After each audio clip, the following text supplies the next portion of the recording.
This is the Voice of Russia.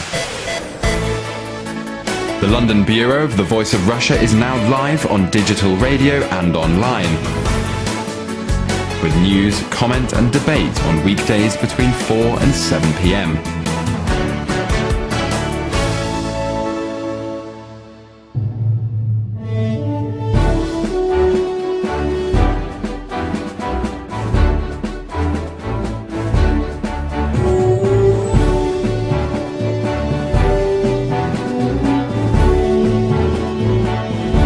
Listening to the Voice of Russia in London.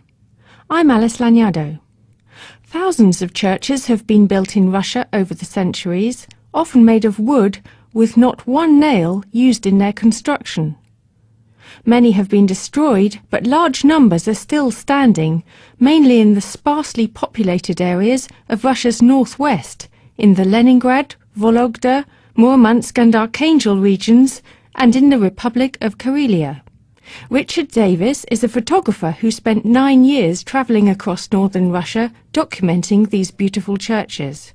Together with writer Matilda Morton, he has produced a book which is packed full of photographs of tiny churches in villages most Russians haven't heard of, along with the many stories that surround each church. I began by asking Richard whether he has a long-standing connection with Russia that got him started on his 9-year journey. I don't have a particular connection. I'm just a Russophile, and people ask me why I'm so fond of Russia, and I put it down to my mother buying a record of Mendelssohn's Violin Concerto when I was probably about 13 or 14, and on the other side there was a violin concerto by Prokofiev. And it was rather sad because while my friends were headbanging to the Rolling Stones, I was headbanging to Prokofiev. That didn't get me to the churches, but it gave me a great love of Russia. And I travelled in Russia. I visited Russia during the Soviet period. But of course, if you'd read a novel by Turgenev or Tolstoy, you wanted to go off into the countryside. And that was one thing that you couldn't possibly do at that stage. So with the breakup of the Soviet Union, I think in many ways I was looking for an opportunity to travel in the countryside. So in I think 2002 I came across these wonderful postcards of Russian wooden churches, which were images by Bilibin, and I suddenly found that I'd found my subject. So I had friends in St. Petersburg, and they tracked down a friend of theirs who would drive for me.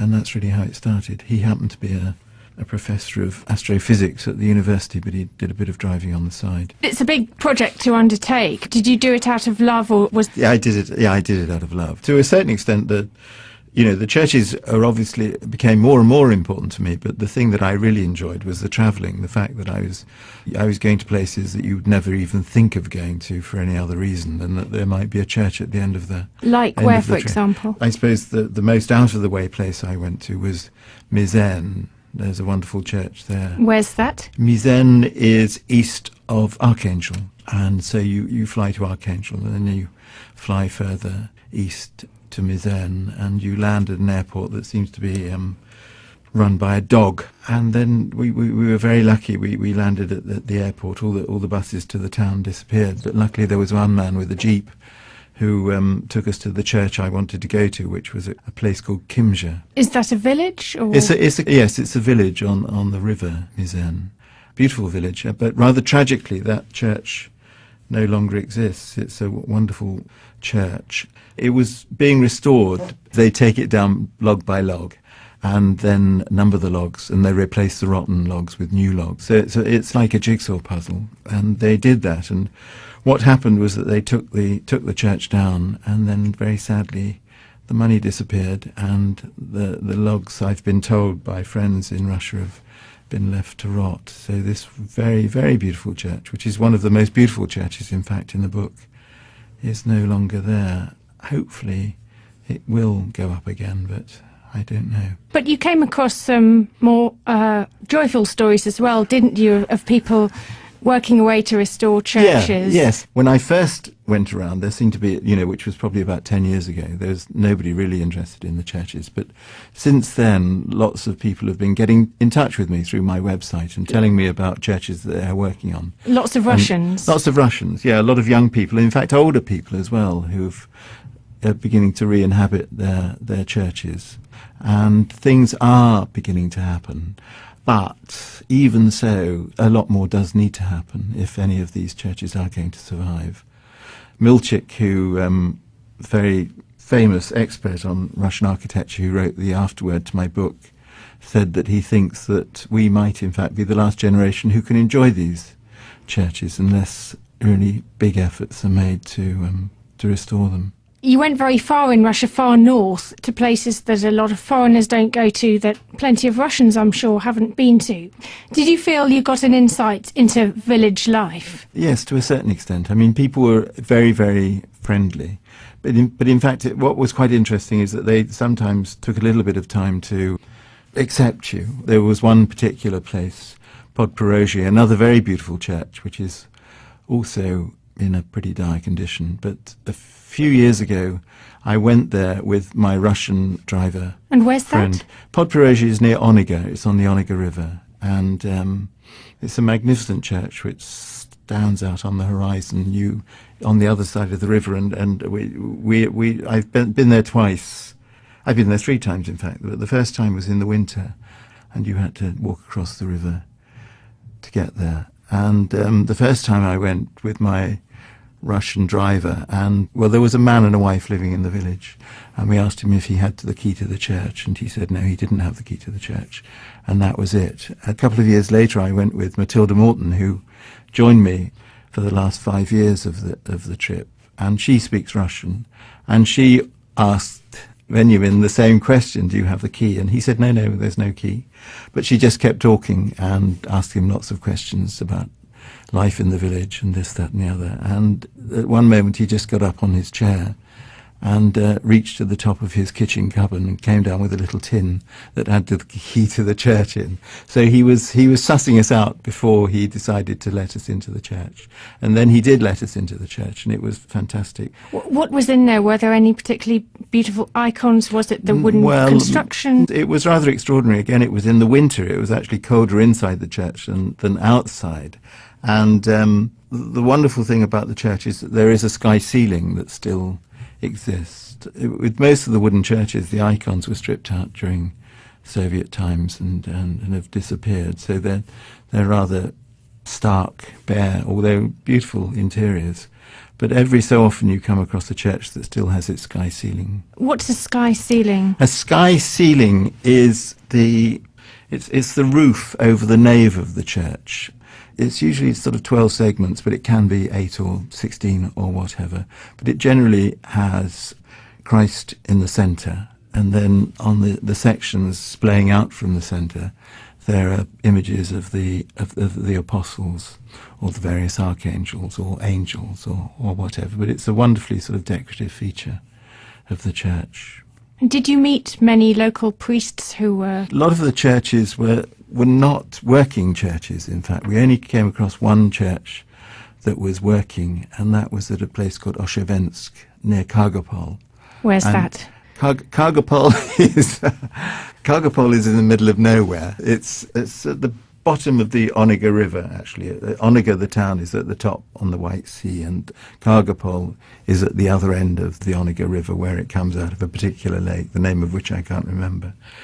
But we were very lucky to be there at Easter, and that was the only place, in fact, where we did see a service. We were there for the Easter service. We were there at midnight when they trailed round the church. Did you stay all night for the whole Easter service? Didn't stay all night, I'm afraid, but we stayed a good time. But again, what was very nice was that we were staying in a house in the village, and the next morning we woke to a wonderful sort of Easter breakfast, which was full of wonderful, wonderful things, actually. It was fantastic. That was a real... Painted eggs and kulich, the Easter cake. Exactly. And there was a little bit of vodka as well. It was a good way to start the day. So that was one of the few churches where you saw that people were attending. Did you talk to many priests who were trying to get people back into the churches? Well, we didn't come across that many priests. On one of the last trips that we did, we went to the White Sea, and we went to a place called Vorzagori, which is in fact a very beautiful church.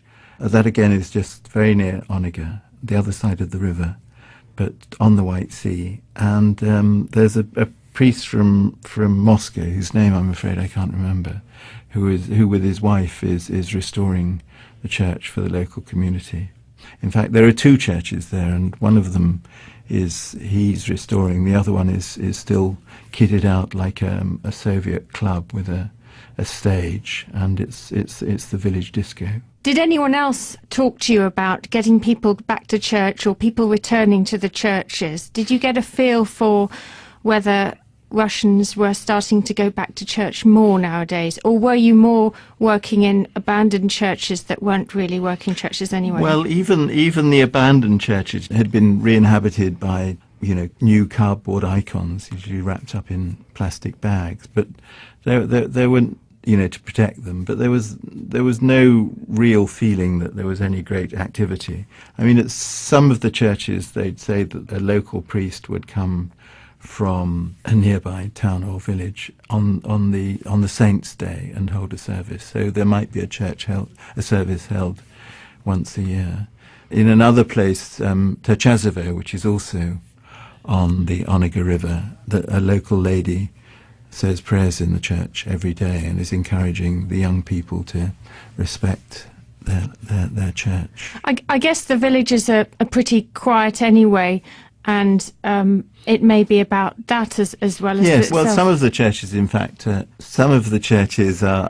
in the middle of nowhere. The villages that were their congregation have disappeared. As you know, during Soviet times, a lot of villages were closed down, and the inhabitants would go to the local town. So some of the churches are just stuck in the middle of nowhere, in the middle of a field.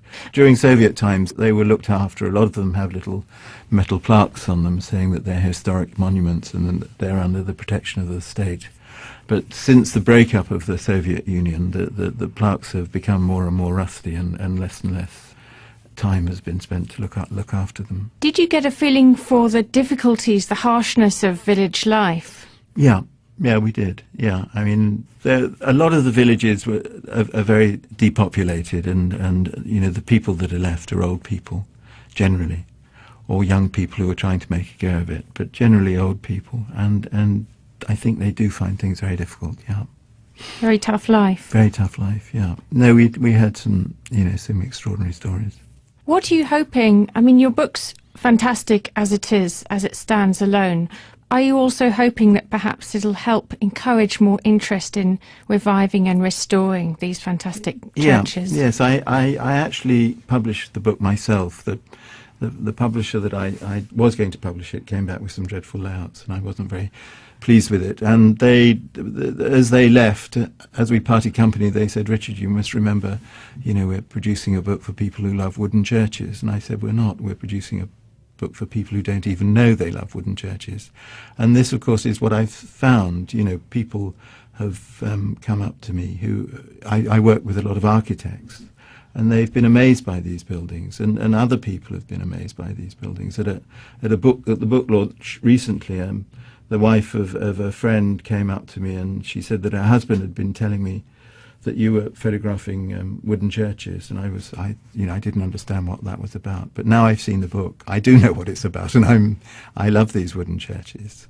And so that's part of the remit of the book, to make people aware of these extraordinary buildings and try and wake up the people who will be able to save them, to do that. And of course it doesn't take a lot of money. My little speech contains the fact that for the price of a centre forward for Chelsea, you could probably restore most of the churches in northern Russia. The price of one footballer. Well, he'd be a pretty good footballer, you know, at the centre forward, the goal scorer. Drogba, maybe. Just to get an idea of the scale, how many churches are we talking about? I'm trying to just get an idea. We're talking about thousands, aren't we? Well, there used to be thousands. We're now talking about hundreds. That was Richard Daviess talking to me, Alice Lanyardo, about his book Wooden Churches, Travelling in the Russian North. You're listening to The Voice of Russia in London. I'm Alice Lanyardo. Stay with us.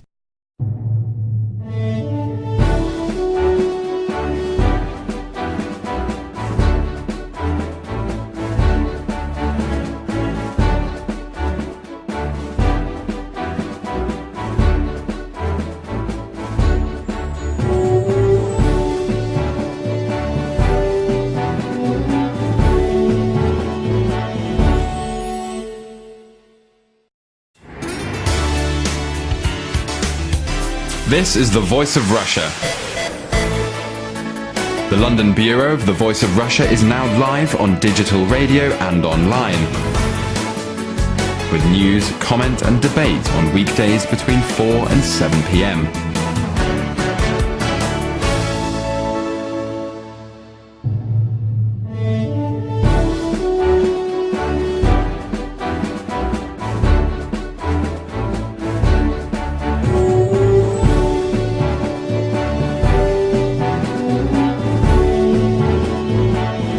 Has produced a book which is packed full of photographs of tiny churches in villages most Russians haven't heard of, along with the many stories that surround each church.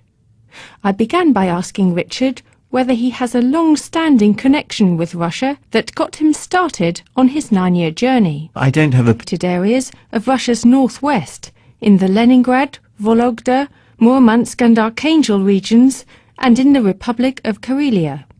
Richard Davies is a photographer who spent 9 years travelling across northern Russia documenting these beautiful churches.